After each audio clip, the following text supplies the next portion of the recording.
Did they see them poison my father? Did he collapse in his torture chamber? Was he executed? Were they watching? Is there a corpse? Can somebody bring my dead father's body back to us? We didn't get it done for Giselle. She and her family have had the worst of torture and not knowing what was happening to her father, held by a bunch of radical Islamists in Iran. And now she found out even more horrible news, if that's possible. Okay, her father was a long-time U.S. resident, all right? He wound up being abducted in Iran. He was held wrongly, illegally, tortured, executed, okay, after years. It then took 6 months for Giselle and her family to get the body. When they did get it back, they learned something that somehow managed to break their heart even more. Now, context. What happened over the weekend? Trump's special envoy, Witkoff, met with Iranian officials in Oman. They're going to meet again in Italy, okay? Giselle says she needs you to know something about her father, and she needs the administration to know who they are dealing with, and she joins me now. Giselle, my time in this segment is yours. What do you want people to know about what you learned, about what was done to your father, and what do you want to say to this administration? The time is yours. Thank you, Chris, for always giving me the platform to speak to the American public because they need to know because nobody else tells them. As you said, my father is a US national by law. He's also a German national. He was kidnapped by the Islamic regime 4 years ago, tortured, murdered, and now we've been fighting to get his body back. And I just came back from a trip to Berlin where we represented my father's body in a casket. And me and my brother could not even recognize my father because he was cut into pieces by the monsters that wouldn't even let go of his dead body, mutilated in a way that sends a message. His mouth was wide open. He had only 2 teeth left in his mouth. His tongue was cut out. His heart was cut out.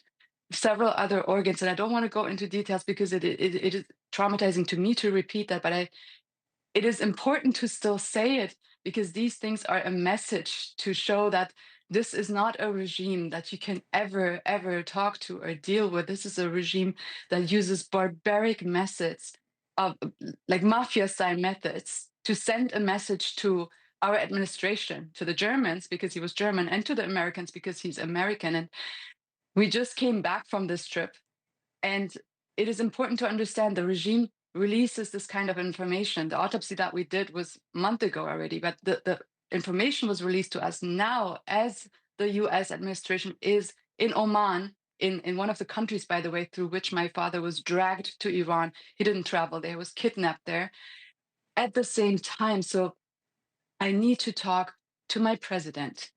It was the Biden administration for 4 years that ignored us. And now it's President Trump. And with our lawyer team, we have tried to get this message to my president to speak with us. And we have been met with so much resistance. Um, Nothing has changed for us. So it's unbelievable that I have to be on TV again to get the attention of our administration to know that who they're dealing with right now in Oman. What do you want them to know about who they're dealing with? They're calling it nuclear talks right now, Chris, in Oman. And if the only if the only issue on the table is only nuclear, this is exactly the same as President Obama, as President Biden, as all the administrations before for the last century have only dealt with a nuclear issue. And how did that turn out for us? I mean, look at the Middle East, look at all of the wars, look at assassination attempts on US soil. We have done it wrong for so long, and President Trump promised to stand with the American people, to put American interests first. And if right now we are in Oman talking to the murderers, to the butchers of my father that sent back an American in pieces, not even home, he's still in Berlin. Our administration hasn't even brought him home to us yet.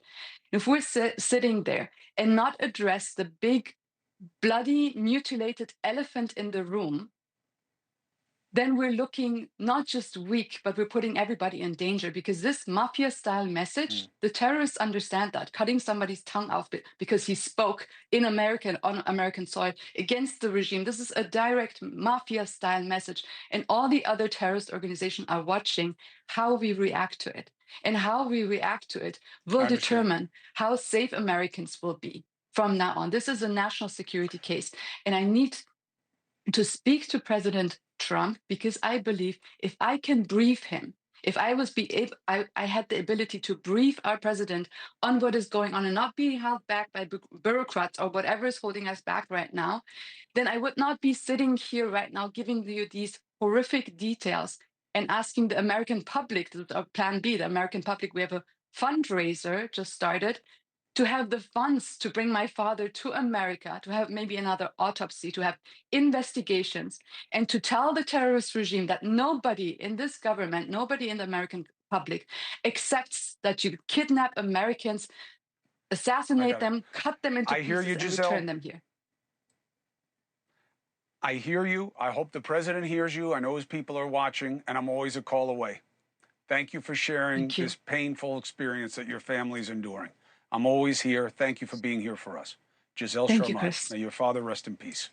Hey, thanks for watching. Go to joinnn.com to find NewsNation on your screen. And don't forget, click the red subscribe button below to get more of NewsNation's fact-driven, unbiased coverage.